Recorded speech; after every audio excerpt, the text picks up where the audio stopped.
Why mercenaries won't accept contracts against human elite units. I am the only one left from my crew who can still form full sentences. I want to get that on the table before anything else. The two who came back with me from the Kyreth corridor are both alive. One of them loads cargo on a station dock now. The other runs a small repair shop on Vel 3 and refuses contracts of any kind. I do not judge her. I understand her in the way that only people who were in the same place at the same time can understand each other. Without words, without explanation, just with the flat recognition that we were all changed by the same thing, and we each dealt with that change in the only way available to us. She stopped talking. I kept talking. 41 times I have told this story. Tonight makes 42. You want to know why mercenaries will not take contracts against human elite units? I can tell you, not because someone is paying me to inform you, not because I read it in a risk assessment document, because I was the specific kind of fool who looked at 3 prior refusals and called them bad math, and I took the contract and I came back from it with nothing left except the truth of what I saw. Let me start at the beginning. The contract came through a Dreadnoughts broker named Fesh, thin snorts, colorless, the kind of intermediary who operated from a transit hub on the outer edge of the Kyreth system and had built a career out of handling jobs that nobody else would touch. Dreadnoughts do not experience regret. I have thought about that fact more times than I can count. Since the corridor, Fesh had no conflict whatsoever about delivering the job to me because Fesh was physiologically incapable of caring about what happened after delivery. That is an extremely clean way to live. And I mean that with complete sincerity. The target, one human special operations unit designation Wraith 9, embedded in the Kyreth corridor to protect a disputed infrastructure relay. 7 operators. The relay was valuable to competing corporate factions in the system, and one of those factions wanted Wraith 9 removed so their acquisition team could move in cleanly. The payout figure was more than I had earned in the previous 2 years combined. I sat with that number for a long time at the table in Fesh's office. I looked at it the way a person looks at something they have already decided to take but want to feel deliberate about. That is an important distinction. I was not weighing the decision when I sat with the number. I had already made the decision. I was sitting with the number because it felt like due diligence, and I wanted the feeling of due diligence without the substance of it. My crew at the time was 7 strong. 5 Vithkari including me, 1 Chatan demolition specialist named Gorev who had the humor of a collapsed star and the professional precision to match person who could calculate a structural failure in his head faster than most people could locate a calculator, and who once ate a full meal while simultaneously preparing a time device set for a 90-second window. Not because he was careless, because his nerves were simply built differently from everyone else's, and 1 Orisi scout Pesh who could detect fear pheromones at 400 m and had survived 11 prior engagements by trusting her nose over her eyes every single time. Drevesh was my second in command. 9 years together, he had once talked a hostile craft patrol into accepting a counter-offer mid-engagement on the spot, with no prior arrangement and no backup leverage. He was the best negotiator I had ever worked within a field environment or anywhere else, he never stopped calculating, which is the mark of the best of us, the inability to fully turn off the professional brain, even moments of rest. Korath handled long-range fire. Quiet, methodical, expensive taste. Equipment which he could justify because he delivered results that made the expense rational. Then Ansaris were close quarters. Specialists, both had come up through the Vethkari territorial defense structure before going independent. They moved together like two halves of one. Thought. 7 people, good people. I want to be very clear about that before I continue. They were not careless, they were not undertrained, they were not walking mistakes, they were professionals with real records and real skills and real reasons to believe in their own capabilities. 3 other mercenary outfits had already declined this contract before it reached me. I heard about the refusal secondhand. 2 of the outfits cited operational risk assessment without details. The 3rd cited what their lead called a pattern of loss profile on prior contracts involving human units in the corridor. I noted these refusals. I filed them under fear premium. That is the term I used internally, fear premium, the surcharge that less capable crews apply to jobs because their nerve does not match their pay grade. I am telling you this so you understand the precise texture of my mistake. It was not ignorance. I had data. I chose to discount the data because it was inconvenient to the math I wanted to do. That is a different and more serious kind of error than not knowing. Not knowing can be fixed with information. What I did cannot be fixed with information because I already had the information. What I did required a different kind of repair, and I am still working on it. There was one final warning before I signed. I was sitting in a transit port bar 2 days before the confirmation deadline. Vethkari mercenary named Keseth found me there. Old, dry, the kind of survivor whose continued existence in this trade is itself a kind of credential. I had not seen Keseth in 4 years. He did not make social calls. He sat down across from me, ordered a drink and said this: Asketh humans built a word for what they do to people who come after them. The word is cautionary, as in cautionary tale. You know what a cautionary tale is. For not the dead do not need warnings. He stood up, left his drink untouched on the bar, and walked out without looking back. I stared at his drink for a moment. Then I finished it. Then I confirmed the contract. I have spent a great deal of time thinking about that specific sequence of actions. The thinking does not revise the actions. It does not do much of anything practical, but I keep doing it. I keep going back to that bar in my memory, sitting across from Keseth's untouched drink, and asking myself what it would have cost me to stand up and walk out the same door he used.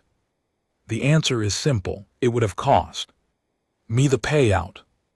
That is the complete accounting of it. I traded 7 professionals and my ability to sleep through a full cycle for a payout I never collected because the client terminated the contract mid-operation, and I walked out of the Kurith corridor with nothing except my life, Gorev's life, and Pesha's life. Gorev no longer speaks to me, which is his right. Pesha and I speak occasionally, but not about the corridor, which is also her right. There is one thing I need to make sure you understand before I move forward. When I say the prior outfits identified Human elite units as a special category. I did not at the time fully grasp what that phrase was carrying. I had fought humans before, standard intelligence, profile well documented, high endurance, high pain threshold, creative, problem solving under stress, strong, unit cohesion. All of this I knew and had accounted for in my operational planning. What I had not accounted for, what nobody in the briefing materials or second-hand refusals had adequately communicated, was the distance between a human soldier and a human elite operator, not a quantitative distance, a qualitative one, the kind of distance that does not appear on a standard capability chart, because standard capability charts measure things like weapon proficiency and physical conditioning, and the difference I am describing is not located in either of those variables. It is located somewhere else. I will get to where.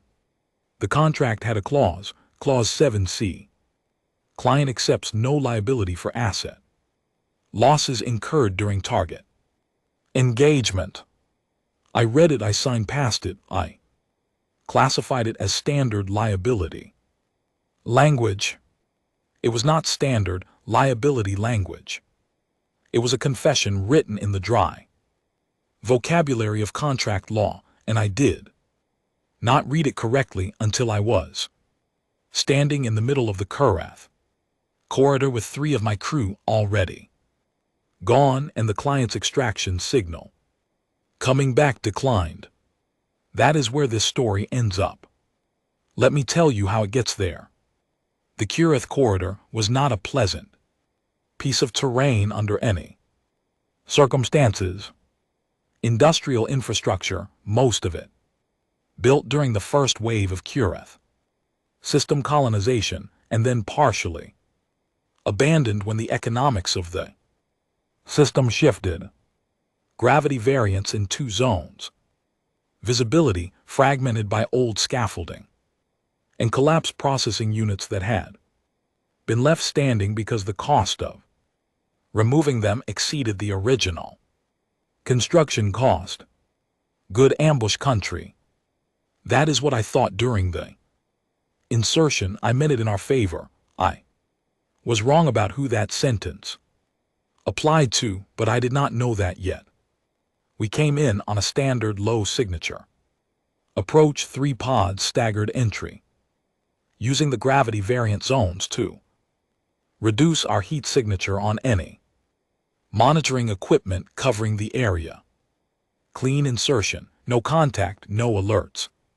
Triggered, Pesh ran a pheromone sweep the moment we assembled on the ground and reported nothing detectable within 300 m. We were professional, the procedures were correct, the spacing was correct. The movement pattern was designed to limit simultaneous exposure at any point. I want to be very clear about this because the story has a bad ending, and I do not want the bad ending to suggest we were careless. We were not careless. We were very good at what we did, and it made no difference whatsoever. The relay station sat at the center of the corridor, anchored between 2 collapsed processing towers. According to our briefing, Wraith 9 had been in position for 11 days, 7 operators.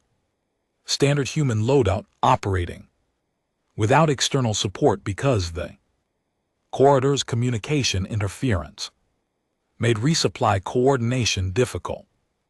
11 days without resupply. I noted this as a potential point of degradation.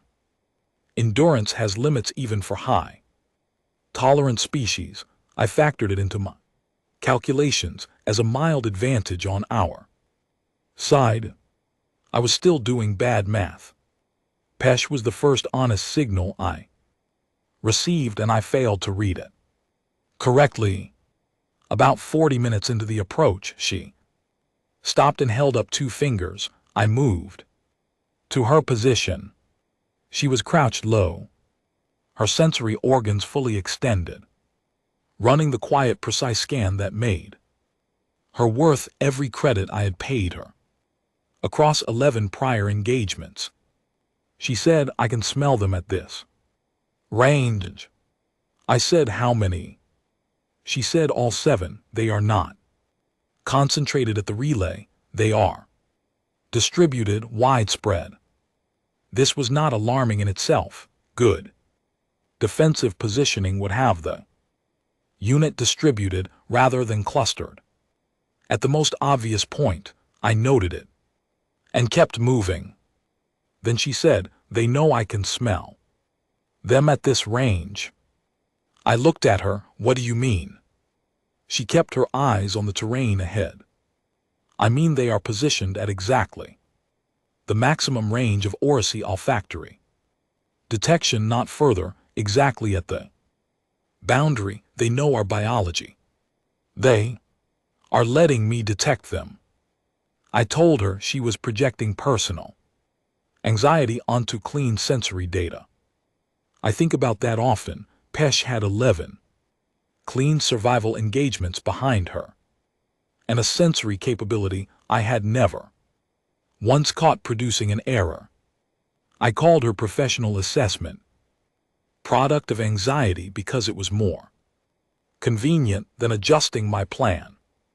It was one of the most expensive decisions I made that day, and I made several expensive decisions.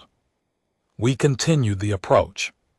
The terrain shifted as we got closer to the relay, scaffolding denser, sight lines shorter. We moved in a compressed formation, careful, controlled. Go had his equipment configured. Gorev was running elevated position calculations. Vin and Saris held the flanks.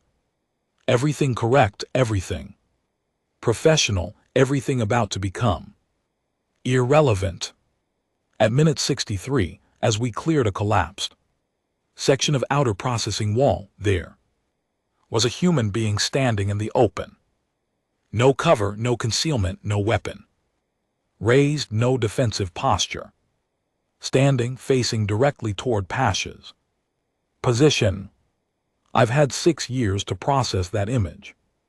What strikes me now, in a way it did not at the time, is the posture. There was no tension in it, no readiness signal, no adrenaline lean, the stance of someone waiting for something they already knew was going to arrive. My crew locked, 3 weapons acquired. The target inside 2 seconds, the human did not react. I ran calculations in real time. If this is bait, where is the trap? If this is a distraction, what are they drawing us away from? If this is a warning, what are they warning us toward? The human raised one hand, not a weapon, an open hand, and waved, then stepped sideways behind a section of debris and was gone. No sound of movement, no rush, gone the way a word disappears when you erase it from a sentence smoothly, without evidence of the effort it required. Nobody on my crew moved for several seconds. I became aware that I was trying to calculate the exact range at which a human optical system could identify Vithkari retinal pattern under those specific light conditions. I did not have the figure. I kept attempting to compute it anyway. This is what I was doing while standing in the open in an active engagement zone, running a calculation with no bearing on my immediate situation. That is what emotional displacement looks like from the inside. It feels like analysis. It feels like you are being precise. You are not. You are your own mind finding the nearest available surface to set the fear on so it does not sit on the floor where you have to walk through it. I made the call to continue toward the relay.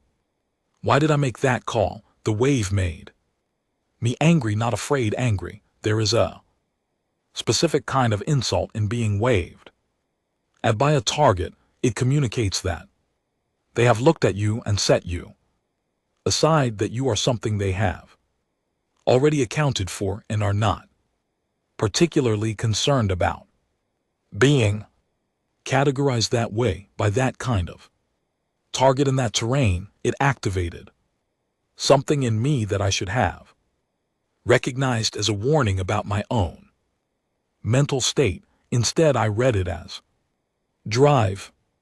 Drive is the most expensive emotional state a mercenary can operate from, more expensive than fear. Fear runs accurate numbers. Drive picks the numbers it prefers and rounds favorably.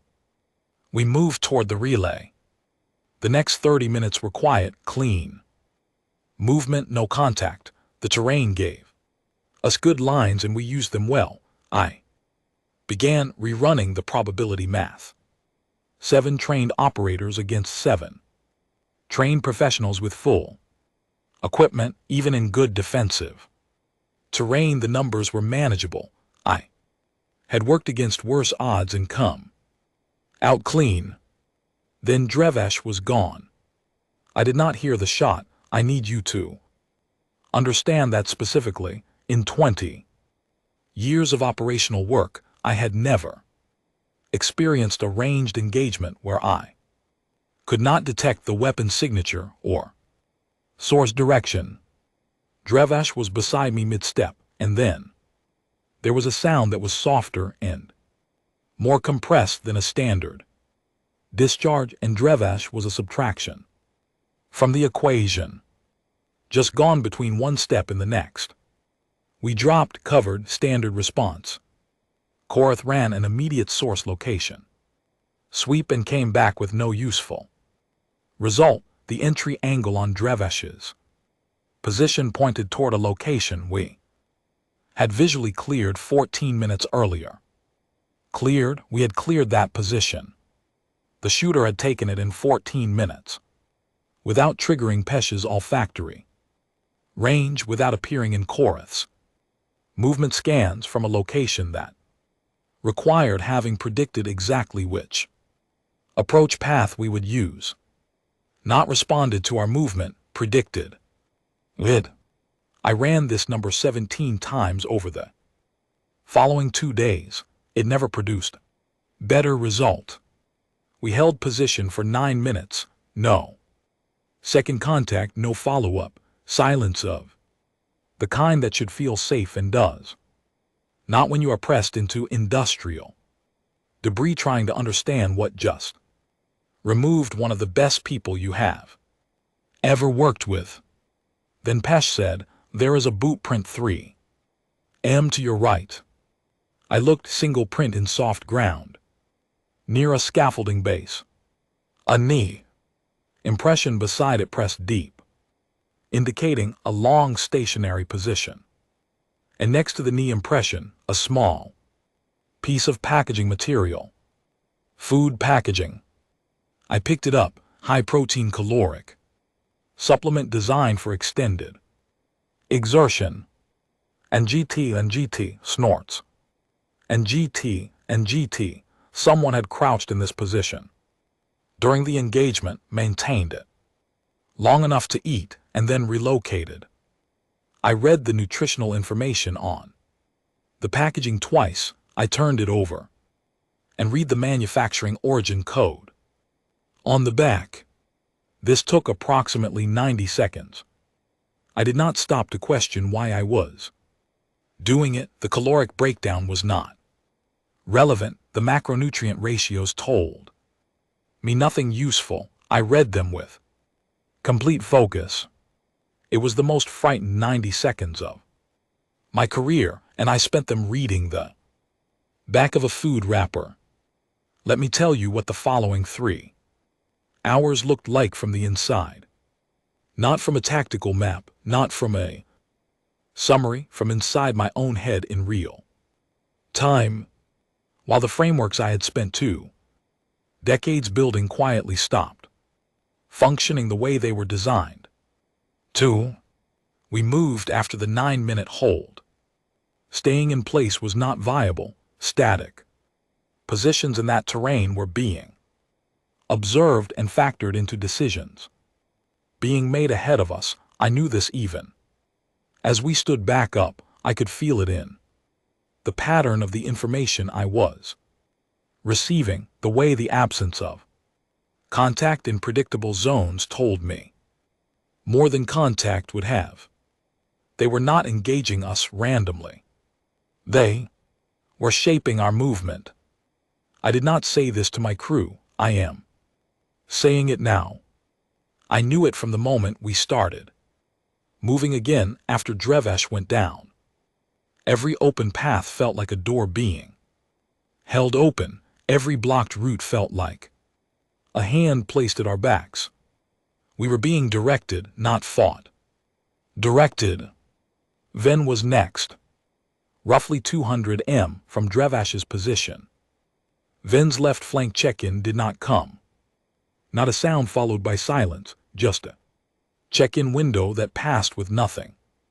In it, Sari's reported visual loss on Ven's position. Korath swept and found nothing. Ven had been removed without a detectable mechanism. I want to make sure you understand what that does to person, not the tactical impact, the interior experience. When someone operating at your level is simply no longer present in your awareness with no data explaining how the mind does a specific thing, it attempts to fill the absence with something, anything, a theory, a sequence, a cause and effect, because an absence with no explanation is harder to hold than the worst explanation you can produce. I caught myself counting the scaffolding segments on the structure to my left, each one in sequence.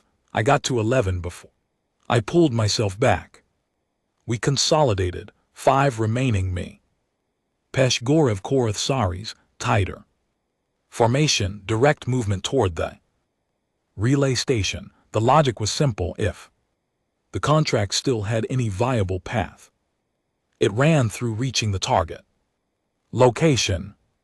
If there was no viable path, we needed a defensible point from which to call for extraction. I sent the extraction signal. The client came back in 90 seconds. Clause 7C, asset reclassified as compromised expenditure. They had cut us loose mid-operation. I read the message. I filed it in the part of my mind reserved for things I will deal with when the immediate situation allows. Then I kept moving. We saw members of Wraith 9 twice in the next 40 minutes, both times brief, both times in positions that should not have been accessible given our last recorded movement data. The first time was 2 operators crossing a broken elevated walk, together passing through our observation window in under 4 seconds. I ran the trajectory line later. It led directly to a flanking position optimal against the tighter formation we had just adopted. They had seen us consolidate and were already repositioning for the new shape of our movement before we had fully completed that consolidation. The second time was worse. 1 operator, visible for 6 seconds, moving at full speed across open ground, between 2 scaffolding sections, not seeking cover, not concealing, moving toward the densest point of my crew, toward us at speed in the open. Gorev acquired the line. He tracked it for 4 seconds and lost it as the operator passed behind cover that our terrain map indicated should not have provided concealment at that angle. Gorev looked at me. I looked at where the operator had gone. Pesh moved to check the exit point from the cover section.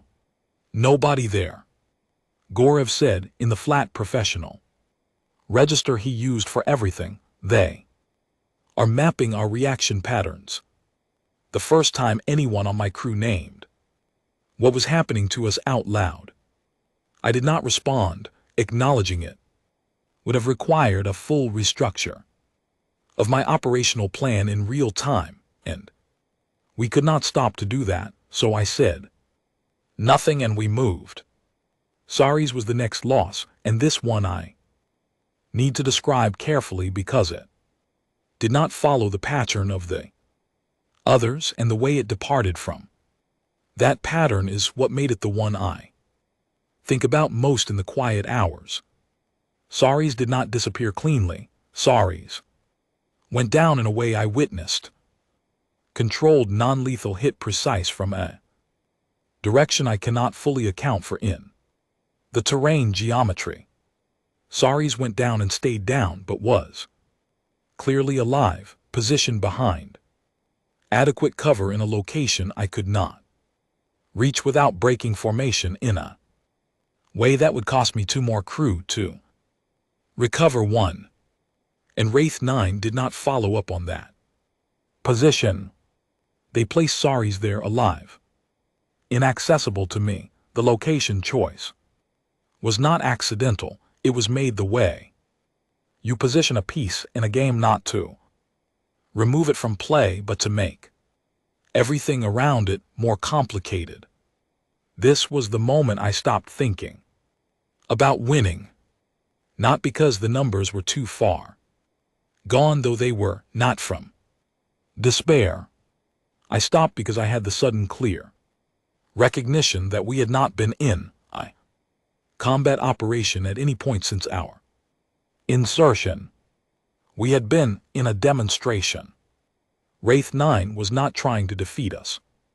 They were showing us things, specific things at a deliberate pace. They had shown us that they could predict our movement before we made it. They had shown us that they could remove combatants without a detectable mechanism. They had shown us that they could be visible without being vulnerable. They had shown us that they made tactical decisions operating on a time horizon significantly longer than ours.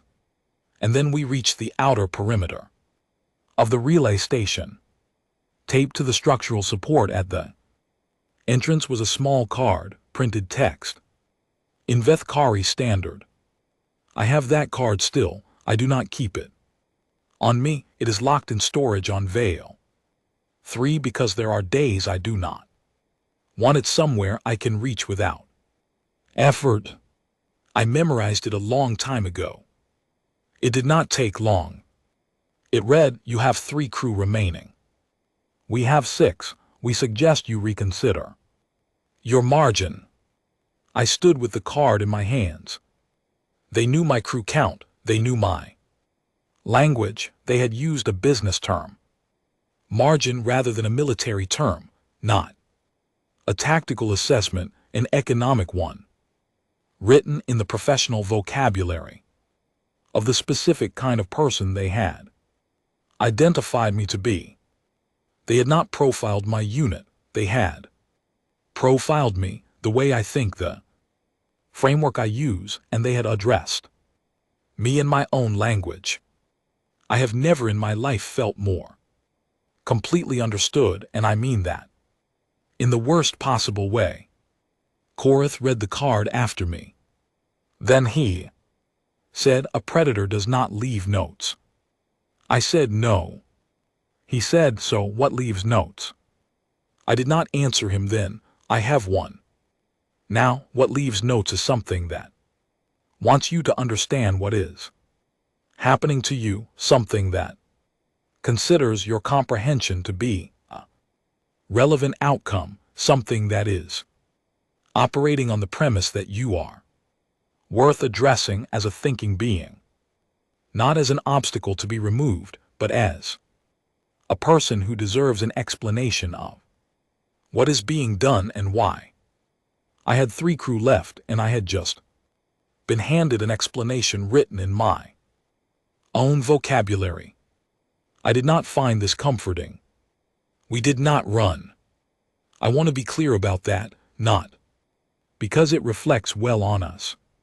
Running had already been taken off the table before I found the note, but because I need the quality of what followed to be accurate. We did not make a desperate stand. We did not perform anything. We were three professionals who had run out of geometry and were standing at the last position the terrain was going to give us. Pesh to my left, Gorev to my right. Relay station 40M ahead, extraction declined, client gone, crew count 3 from 7. This is where calculations usually become simple. Survival probability, resource assessment, holding position versus movement probability, clean variables. The math had not been clean since minute 63. What happened in the next 90 minutes, I have tried to write it down several times over 6 years. I have started and stopped. The difficulty is not the memory. The memory is precise in a way I would pay a significant sum to doll. The difficulty is that what I witnessed does not have an adequate home in the Vethkari operational vocabulary, and every time I describe it using that vocabulary, the description is technically accurate and completely insufficient. Contact resumed within 4 minutes of our reaching the perimeter. 3 directions simultaneously, which should not have been possible given our estimates of the unit's distribution.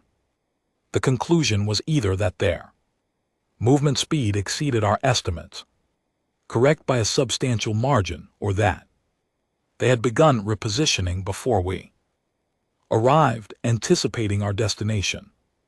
Both were true. The engagement was close and fast and did not follow any script I had prepared for. What I had prepared for was opponents who moved in response to my crew's actions. What Wraith 9 did was act in response to our decisions before those decisions had produced any visible action. There is a term in theoretical combat analysis for this: decision cycle dominance. But reading a term in a text and standing inside that term in a broken industrial ruin are two experiences that share a name and almost nothing else. They were not reacting to each other. They were continuous. Every one of them moved as a piece of something larger, the way the parts of a single body move together without instruction. No commands I could detect. No adjustment period between one operator's action and the nearest operator's response. Korath was gone in the 3rd minute. I will not describe the specifics. He was a professional and a precise and careful person, and he deserved better than Clause 7C on a contract I should have vetted more honestly. Pesh went down 6 minutes later. Not a lethal hit, placed same as Sari's, positioned in a location I could not reach, clearly alive, clearly inaccessible, done with the same deliberate precision that told me every outcome in this engagement had been planned for before we arrived. That left me in Gorev, and this is where I need you to stay with me, because what happened next is the reason I am sitting in this particular bar on this particular night, telling you this story. It is the reason I have sat in 41 bars before this one. It is the thing that changed the fundamental architecture of how I understand my own profession, and I have not found a way to put it back the way it was. I stopped trying to put it back about 4 years ago. Gorev took a solid hit. He went down hard, not 15 m from my position. A member of Wraith 9 was between me and Gorev, close range. I was armed and operational. I was a direct and Immediate threat to that person. They turned away from me. Not because I was no longer a threat. I was absolutely still a threat. They turned away from me and moved to Gorev. They crouched beside him and ran a medical assessment at a speed that told me clearly this was not improvised. This was trained, rehearsed, built into their standard operating procedure the same way weapons handling was built into mine. From a kid at their side, they produced a field stabilizer, a human field stabilizer designed for human physiology. Gorev is Chatan. The physiological overlap between Chatan and human biology is not significant. This operator used the stabilizer on Gorev anyway, adjusting parameters, real time, recalculating dosage on the fly for a patient. The equipment was not designed to treat, working from general biological principles rather than species-specific data. In the middle of an active engagement with armed combatants present, Gorev lived. The operator stood up, scanned the terrain, and moved back into position. No recovery period. No visible adjustment from what they had just done. Fully operational in the same moment. They rose from the ground. I need to be careful here because when I tell this part of the story, people tend to hear it as confirmation of something they already believed about humans. Their compassion, their ethics, some quality they consider characteristic. I need to push back on that interpretation because that is not what struck me watching it happen. What struck me was the calculation. This operator in the middle of an engagement with armed combatants made a decision to spend time and resources stabilizing an opposing combatant using improvised methods on an unfamiliar physiology. They executed this decision with no indication that it disrupted their tactical awareness. When they stood back up, there was zero recovery time. They were as ready in that moment as they had been before they crouched. That means the stabilization of Gorev was not a disruption of their combat function. It was part of it. They had built into their operational method the option to preserve the life of an opposing combatant at tactical cost, and they had executed it without hesitation, without it costing them anything they had not already accounted for in their planning. I have thought about what kind of training produces that, what kind of institutional culture produces that, what kind of people sit together at some point and decide that this is a capability their fighters should have, and practice and carry into every engagement. I do not have a complete answer. I have an incomplete one that I will get to. I put my weapon down. Not because I was directed to, not because they gave me a signal, because it was the only honest next action available. I had run out of math that pointed to any other direction. One person separated from the others and walked toward me. No rush, no performance. She stopped about 2 m away and looked at me with a particular kind of direct, present attention that I have since come to think of as specifically human, not aggressive, not warm, just fully occupying the moment without anything extra layered on top of it. She said, "We know you have a beacon. We know you sent the extraction signal 20 minutes ago." A pause. "They did not come," the client flagged. "Your crew as compromised and terminated the contract. You have been abandoned." I knew this already. The client's response to my extraction signal had told me. Hearing it from her was different from knowing it. I cannot Fully explain why something snorts. About having it stated plainly, without judgment by someone who had no reason to care about it and apparently did. Anyway, we are going to let you go, she said. Take your demolition specialist. Your scout is alive at your 700 in a covered position. She will need help moving, but she is stable. I waited. We want one thing from you. Tell people what happened here, exactly what happened. Do not minimize it and do not add to it. Just tell the truth of what you saw. I said, why? She looked at me for a moment. 3 words came out flat and simple, the way you state something that should not require stating, but apparently does.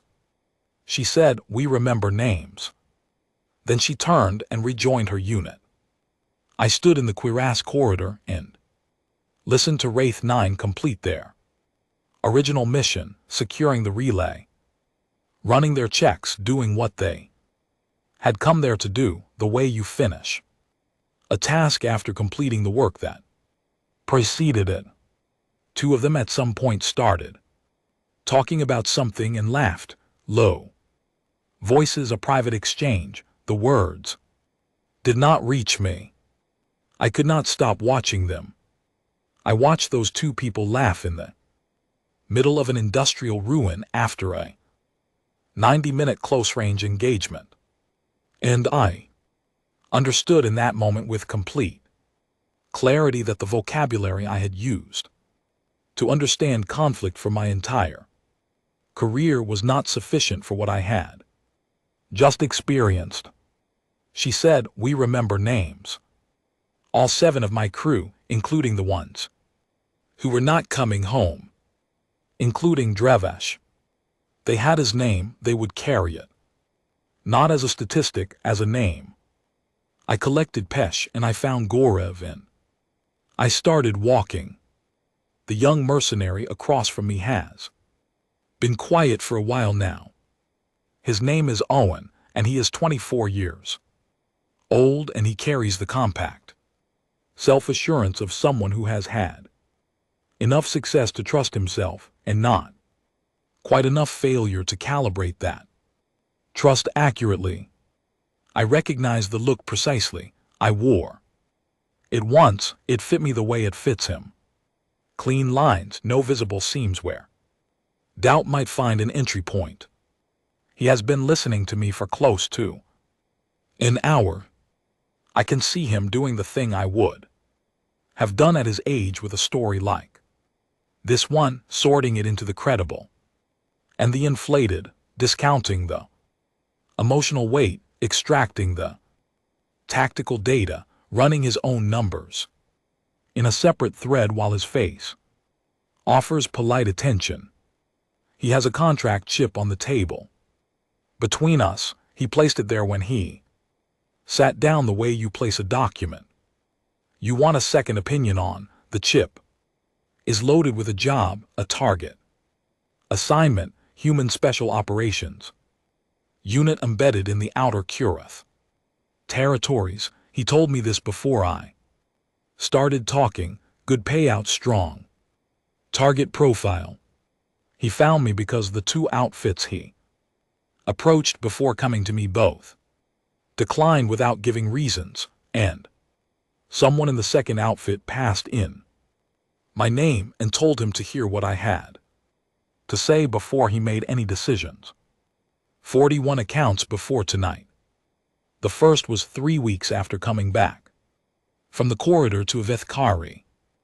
Operations lead named Death, who ran a mid-tier outfit from the transit hub, where I picked up my post-corridor work. Death listened without expression and at the end said he needed to think about whether he believed it. He thought for 4 days and then declined a contract he had already provisionally accepted involving a human unit in the outer territories. The second was a chat and crew lead who believed most of it before I opened my mouth because she had run 3 Engagements adjacent to human special operations units and arrived at her own conclusions she was looking for. Confirmation, I confirmed it, she bought me a drink and did not take any contracts near human units for 2 years. Following the 17th, which stayed with me longer than any of the others before tonight, a young mixed species outfit, their lead, had the same expression Owen has right. Now the sorting expression, the discount the emotional content expression, he listened to the complete account. He asked me several technical questions about the engagement geometry. In the corridor, I answered them. He said thank you. He walked out with the contract chip still in his hand. 3 months later, I looked him up in the mortality registry out of a habit I developed around the 7th or 8th. Telling he was alive, his crew was alive, he had not taken the contract. I do not know why. I have not spoken to him since. Maybe my account moved something, maybe he heard something from a different source in the 3 days between our conversation and his deadline. Maybe Kassav found him the way Kassav found me, and unlike me, he left the drink on the table and used the door Kassav used.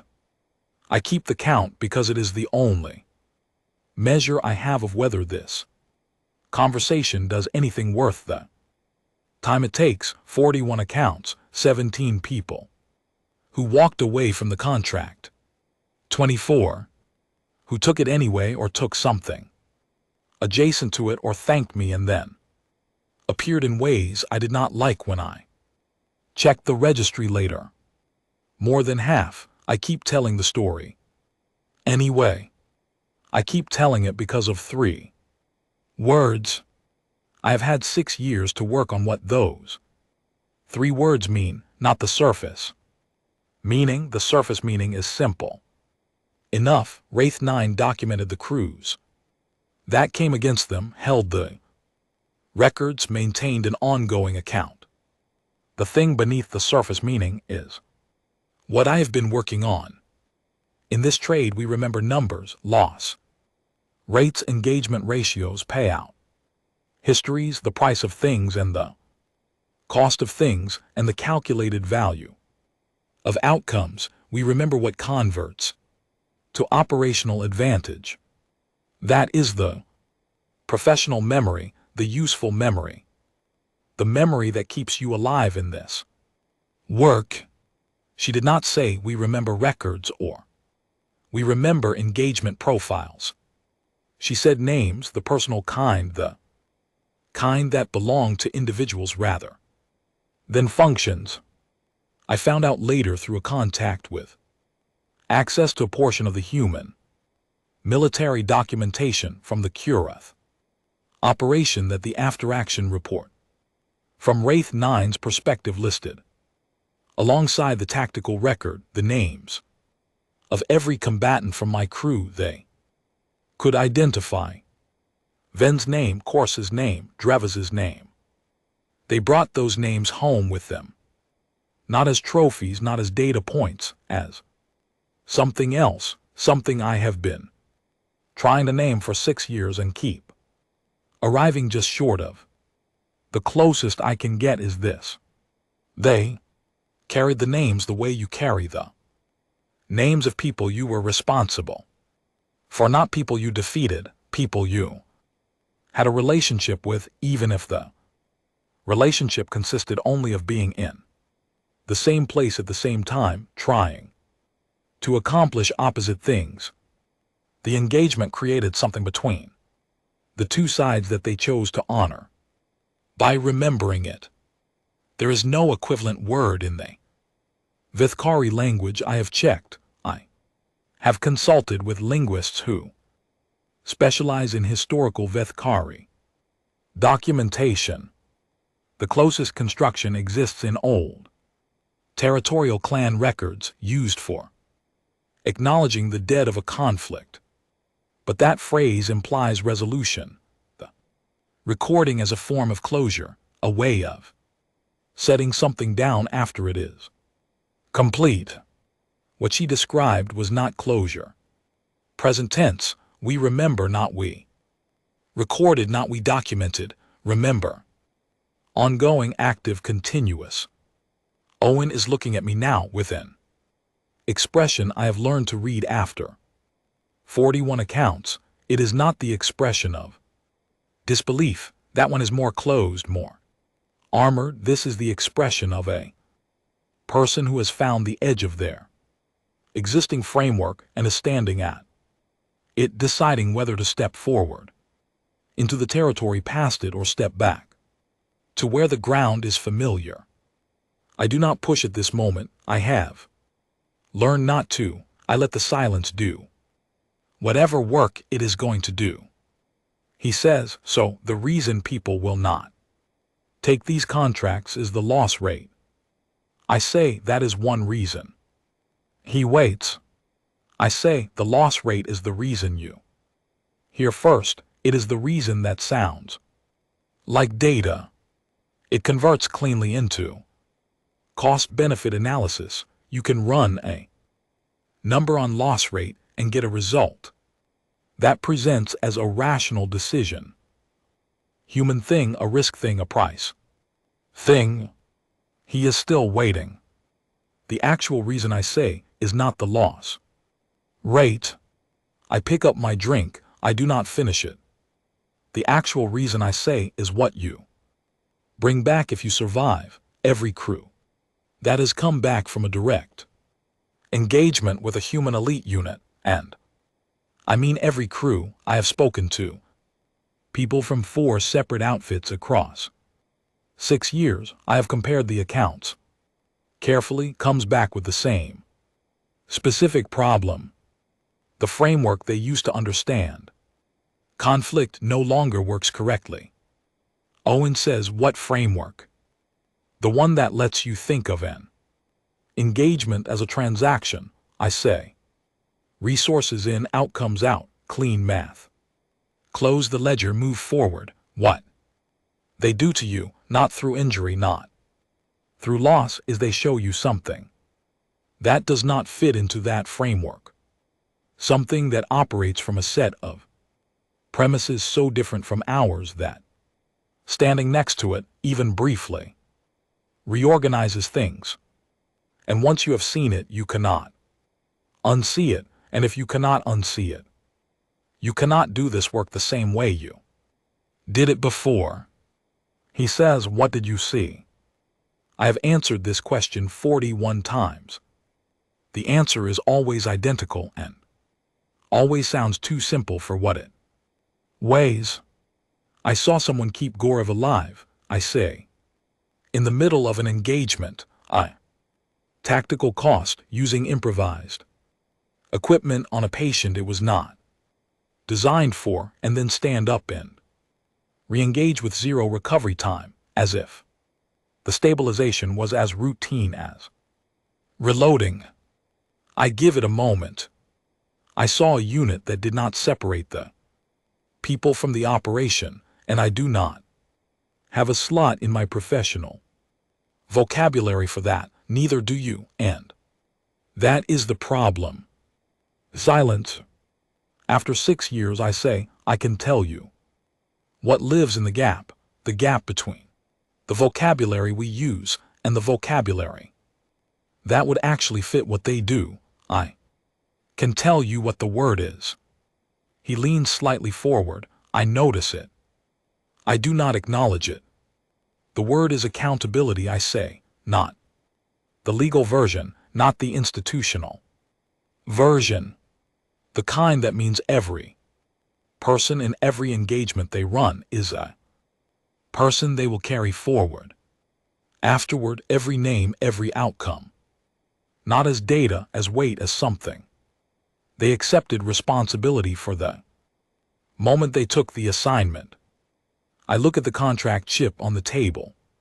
Between us, we do this job because we can put things down, I say. That is the core skill. Ability to set down the weight of what a contract costs when the contract ends. Clean math, close the ledger, begin the next one. That capacity is what makes this work sustainable over a career. Owen says nothing. They cannot put things down, I say, or they choose not to. I have not been able to determine which, and I am not sure. The distinction matters.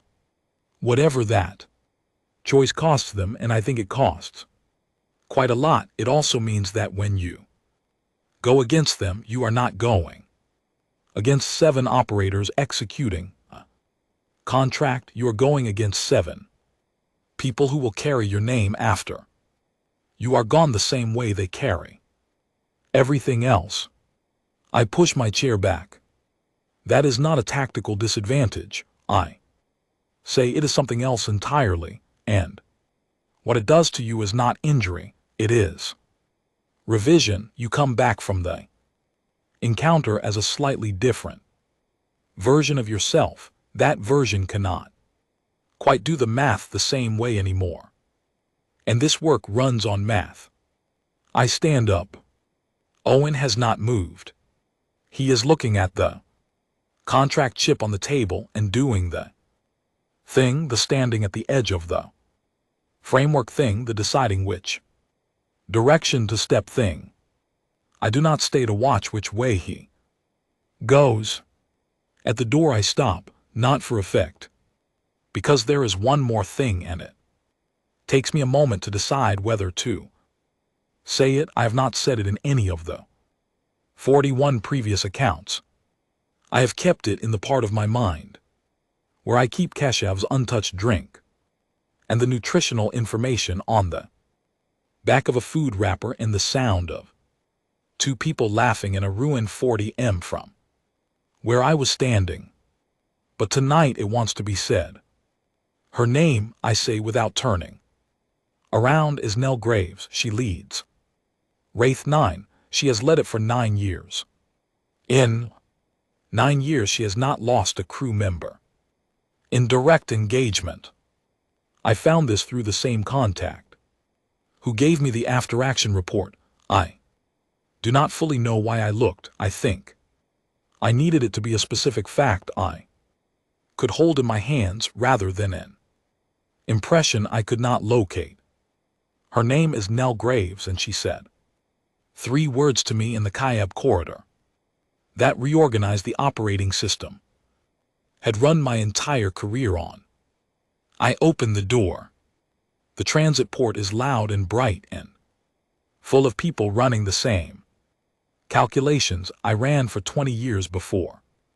The corridor, the same clean math, the same ledger approach. It is not wrong. It is the honest language of the trade, and it keeps people alive and functional across long careers. I am not telling you to abandon it. I am telling you it is not the only language. I had the registry before I came here. Tonight I check it every month. 7 names, my 7, every month a small accounting, not because I believe the checking changes anything, but because they are owed the acknowledgement, not as data, as names.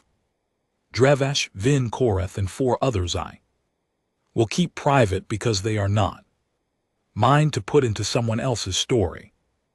I walk out into the transit port.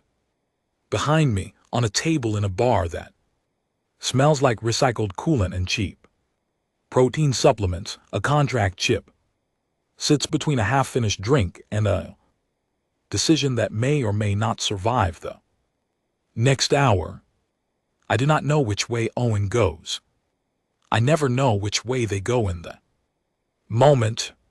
I find out later in the registry, in the quiet math of names that appear where they should not end. Names that never appear at all because the person found a different calculation and walked a different direction. 6 years, 42 accounts now. Some ledgers you keep because they are true, not because they are profitable.